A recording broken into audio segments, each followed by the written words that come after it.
Hey guys, Tarke here, and I just thought I'd do a very cozy kind of review of what we've seen of Ultimatum Path of Exile 2. Obviously, I've seen a bunch of the stuff in advance. This is just a chill out because obviously you can't watch me stream because I can't stream them because of my voice problems. So this is just trying to recapture some of that. So let's start. We'll go in like the order of appearance. I guess we'll start with the PoE2 stuff. I think this is the thing which obviously I was most excited about going in. The spear stuff is really cool. I've been a massive spear fanboy for the longest time. I always complain that like not enough video games use spears because spears are cool and they're like the most effective weapon in kind of human history. Spears are just really, really neat. I'm really looking forward to the potential of each weapon type feeling unique and specific. The one thing which worries me a little bit about having these super specific like skill tied to weapon stuff is ideologically it's great, but from a balance perspective you could end up in that situation where it's like daggers are weak, therefore we'll never use dagger skills. Like we kind of see that at the moment, right, with like certain stuff. So if suddenly everything became super tied to you have to use a mace to use this, or you have to use a spear to use this, it could be a situation of not only can you not use this weapon type, but you then can't use like the 5 mace skills, the 5 spear skills or whatever. But this is like seriously my jam. To shout out the art team, this like red sandstone stuff looks beautiful. I think it's really impressive how like so many games have like the desert zone, but this feels unique because of the color palette they chose and the imagery and the iconography. I really liked the giant Templar looking statue desert thing. I thought that was really cool. All of this stuff is really neat. I really like the UI stuff. I've seen some complaints about how the UI like is reflective, so you'll notice that as the lights change, it will like pick up on the globes. I actually quite like that. I think it's quite cool. I don't know how exactly it will work, but there's a few things during this trailer where the entire UI will like flash green, and it seems to happen when he gets debuffs.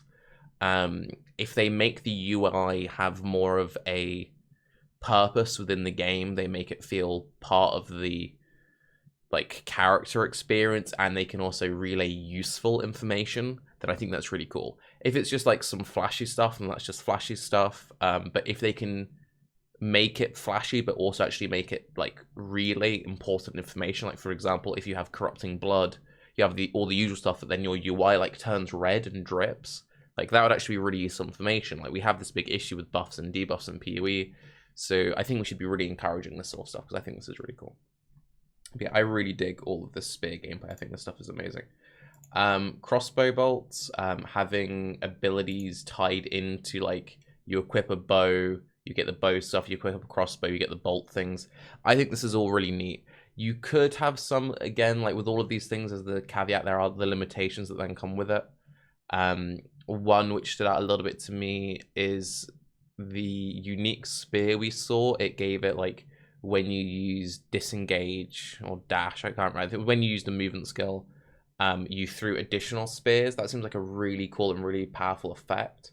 But if that's just like a random low-level spear, then that's going to kind of suck that we can't have that at endgame.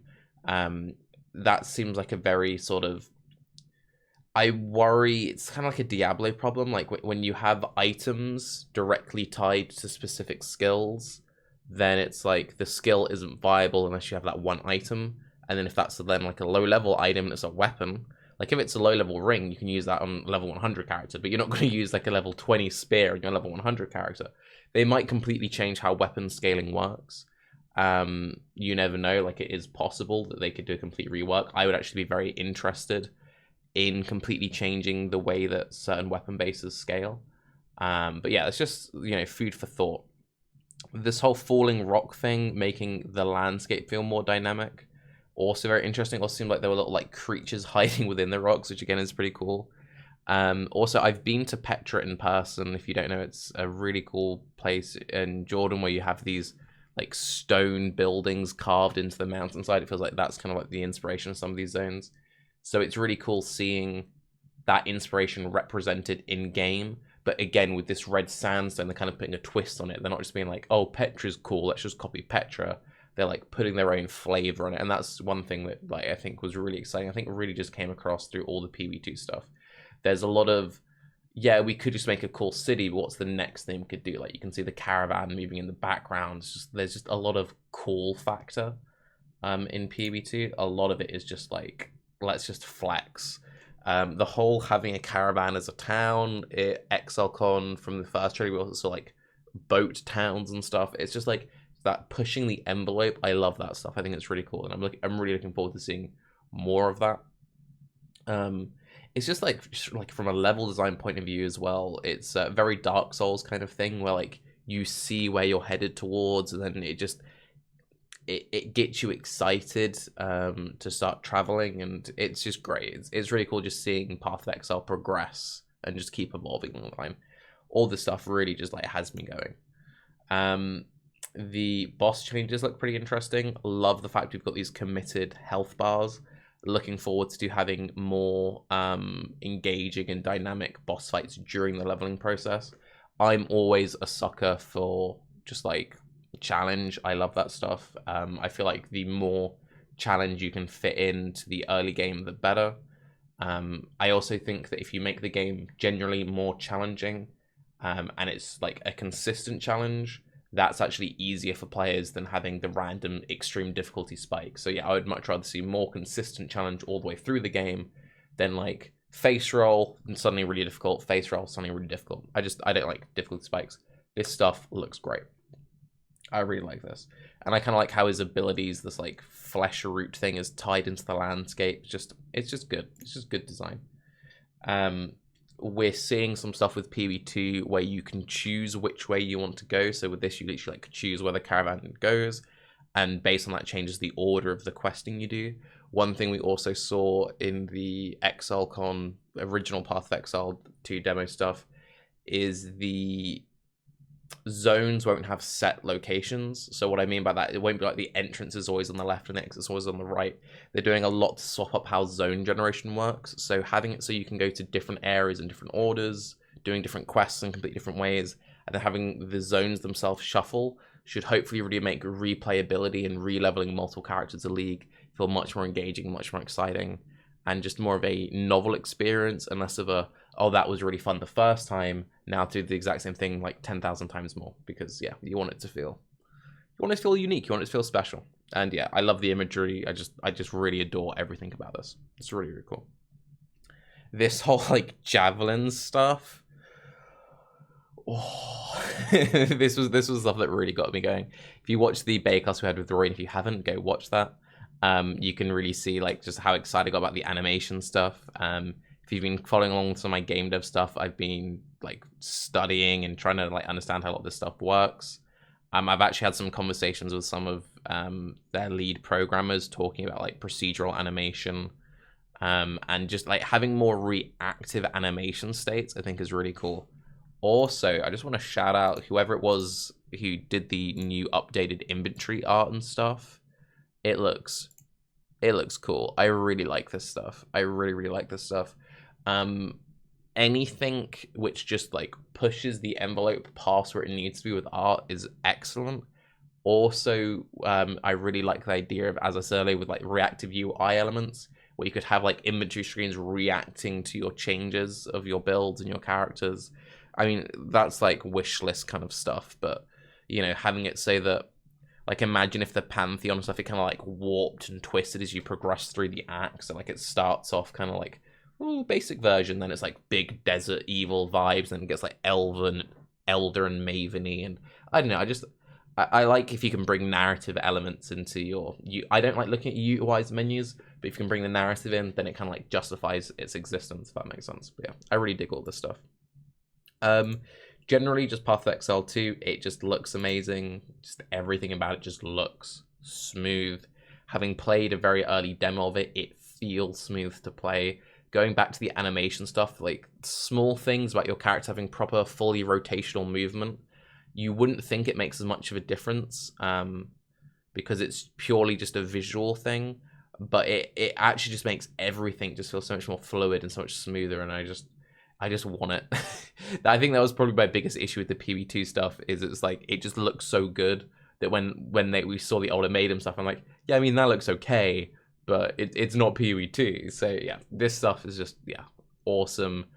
Everyone who's been involved with this, you've done an absolutely amazing job. Art people, programmer people actually making this stuff work. And then obviously the people who've been like conceptualizing it, coming up with it. Shout out to the writers as well. People always forget to praise the writers. And yeah, just absolutely awesome stuff all the way through. Okay, so let's get into... I will talk about the supporter packs at the end. Let's get into the Ultimatum reveal stuff.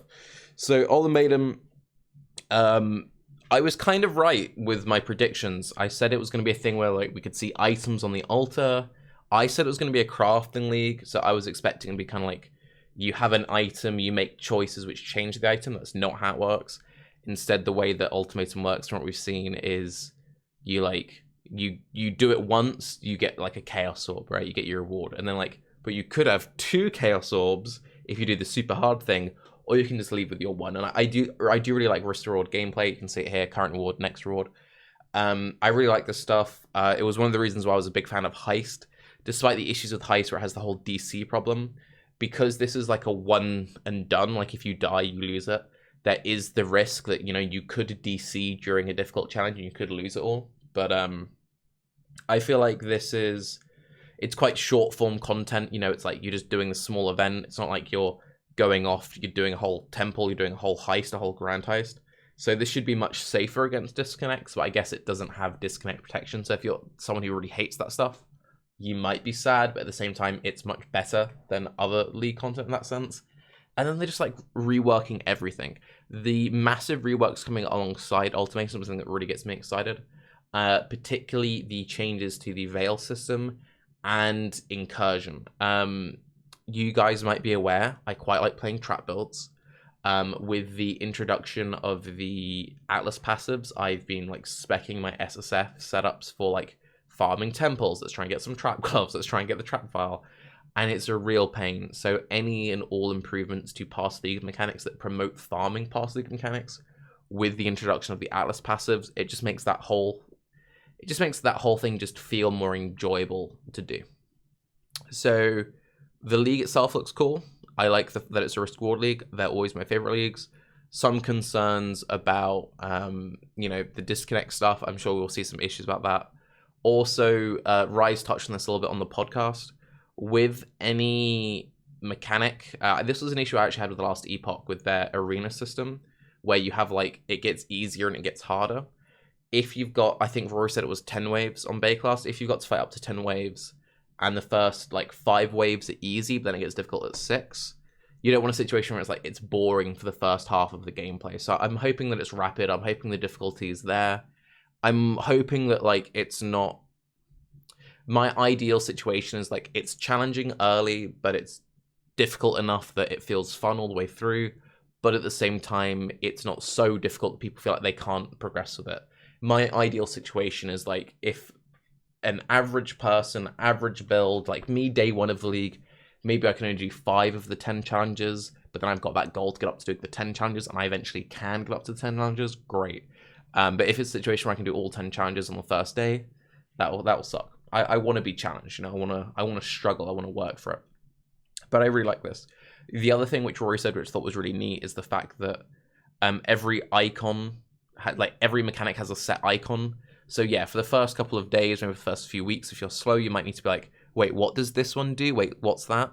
But you'll then just start to recognize, oh, this is the blue. What is that? Is it like that's the blue thing. The blue thing is this mechanic. Oh, that's the red thing. I think I need new glasses. That's the red mechanic. Like, you'll know what it is, so instinctively you just go, okay, red good, blue bad, boom, boom, boom, boom, boom, and you go through. You don't have to spend loads of time hovering and reading. That was one thing which I really liked Metamorph, but Metamorph involves a lot of like hover, hover, hover. You're not going to be having to stare at tooltips. Once you've learned it, you've learned it. That's that. So that's good. This inscribed ultimatum thing I really like. I like the fact that so for example, requires an exalt reward, you get double. This is something like if you get one and it drops, you don't need to do it right away. You can save it for later. So if you're like, I'm not that confident in my build strength right now, I'll save it for a few levels until I'm feeling a bit more comfortable. Or if a situation of like, I don't have a spare exalt right now, you're not pressured. You can just wait until when you feel ready, or you can just sell them on to someone else. Obviously for SSF, I'll be doing them myself. The only thing which annoys me a little bit about this is Rory said on Bay class there will be some inscribed where it's like you offer a unique for another unique, which means I will not be vendoring uniques. You'll be filling up those unique stash tabs. So if you have a unique stash tab, you'll get good use out of it. If you don't have a unique stash tab, be prepared to hoard random trash uniques. If you're in a trade league, you could obviously just buy one for like a chaos. But if you're in SSF or private leagues or whatever, then yeah, you're gonna have to hoard some items, which I don't know, hoarding items can be a bit, you know. The uniques seem pretty cool. This like six keystone shield, it really depends on what everlasting sacrifice is. We don't know what that is. It's interesting how like some of these keystones kind of like cancel each other out. Like one gives benefits that then knocks out the side effects of another. So yeah, I think it's fun, whatever it is. Hopefully it's a strong item that has some cross synergy. But even if it's just like a silly thing, I like stuff like this. This stuff is cool. So this helmet, again, is like we spoke out a little bit on the Bay class with Rory. You can like evolve this into different versions of the hat, which is just fun. Anything which is just like you're just going to throw all your currency into this thing, it's a fun little gimmick. You might get a really good item out of it. Even just like at a base value, this is really nice. For setting your Chaos Rose to 0. So this is like a 60 Chaos Rose helmet, loads of life, loads of mana, loads of energy shield. And you can get like upside with the random and corrupted implicits, and it could turn into a completely different item. I think this is a really fun hat. The Val Reliquary stuff, it's neat. I don't really know how I feel about this. If I can get, I mean, we can see here Zerfi's Heart, which is the incursion thing. If I can get the upgraded trap gloves from this, then this is a great mechanic, because it's just another way for me to get the trap gloves. If I can't, I mean, even if I can, I'm not going to, because RNG. But it's whatever. Like, I wouldn't really think about this as a big mainstay. If you're someone who likes to collect replica art items in standard, great. Otherwise, just think you might get a random cool item that you can sell or use. But like, with how rare it's meant to be, I would kind of just ignore this. And if you get one, great. But don't be like upset that you haven't got it. This is something which happened during Legacy League. People got upset that they didn't get as many keys. So I would just kind of ignore this if you can. This whole blood for power thing, I don't know if it's a case of just I haven't taken the information in, but there's been so much new stuff that when it comes to these specific skill things, it's kind of just gone completely over my head. So let's just try and read some of these and try and get an idea of what I think of them.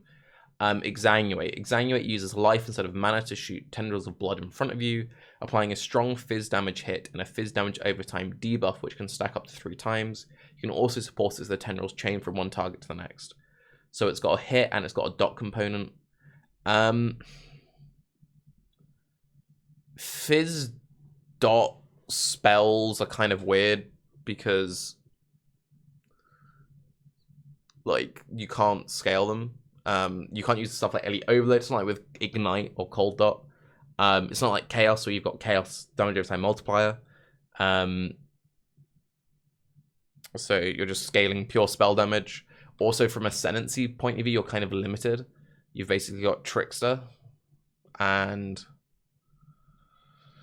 you're not going to do anything with Inquiz because that's elemental. You're not going to do anything with. I mean, I guess you could do some like hybrid Inquiz stuff, Battle Mage. Yeah, I guess you could. I guess you could go that route. You're not going to use any. Well, you could technically use Elementalist for Golem buffs and then getting guaranteed shock. Or no, actually, I guess maybe it is more flexible than I thought it was. Occultist wouldn't really make sense. Trickster, if you've ignored the Fizz dot and you focus just on the Fizz hit, you could maybe do like crit assassin-y things, but I don't think you will. I think this is kind of a case of like you just want to. I guess you kind of build it sort of like the whole Doom Blast, Hex Blast thing, where it's like it's a bit awkward to scale, but the numbers will probably be there. But yeah, I'm not really sure how I feel about some of these skills.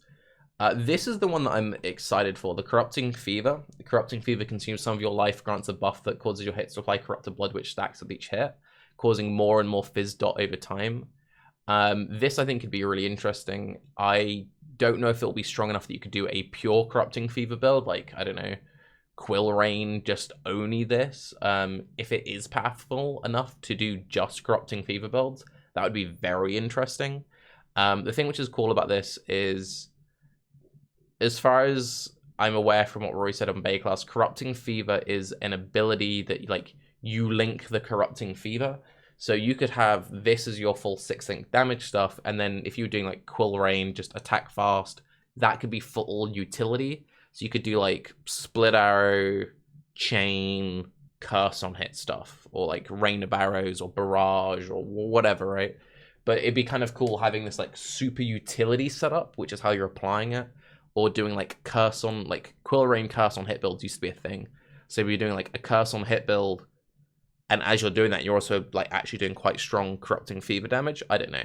Most likely you'll end up just taking a pre-existing bleed build and just stacking this on top. But I would like to maybe see pure Corrupting Fever builds. It'll just depend on how good the numbers are and how difficult it is to scale. Reap is another fizz dot spell. At first I thought this was an attack, but it's a spell.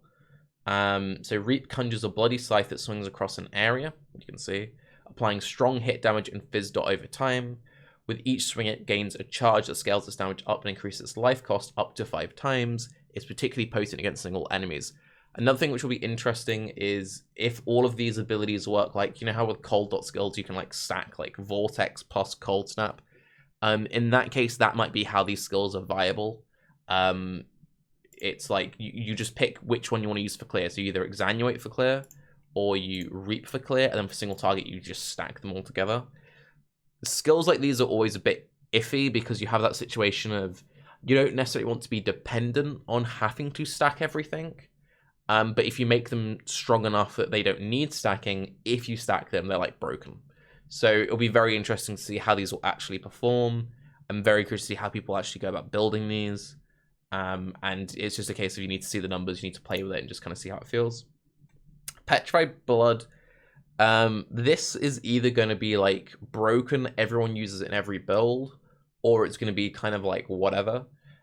So Petrified Blood is a new skill option for low life builds. Low life is 50% now. Only Flask can recover life above 50%. Other life sources only affect the lower half of your life, so Leech, Natural Regen, etc. A portion of incoming hit damage that affects the lower half of your life is spread out over time instead of being instant. I think Rory said it was like 40%. It was either, yeah, he said, I think he said 60 or 40. I think it was 40%. One thing which is cool about this is if you're at 50% life from this, you basically have the Slayer Leech effect. It's always running. That was confirmed on the last Bay class, so that's pretty cool.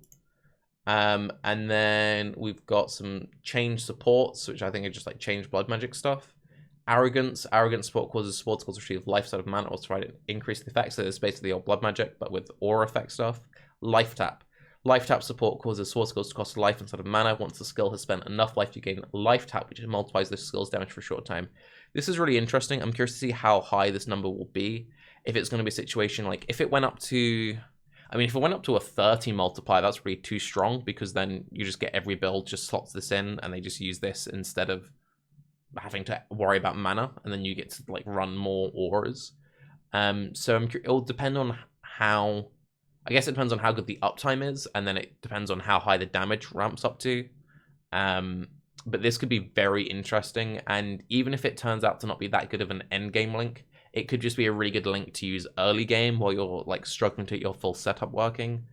Yeah, this could be really cool. And if you're like, but Tarke, why wouldn't people just use blood magic before? Because blood magic didn't give you any damage, but this is giving you damage. This could be like the new inspiration. How most Ellie builds just throw inspiration in. This could be like the new inspiration. This would be the main thing to look out for, I would say.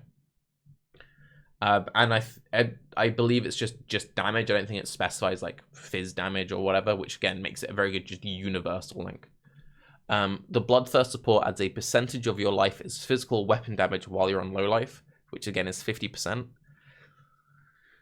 I'm really curious to see how people will incorporate new 50% low life builds. It'll probably be something we just see a lot of in the softcore.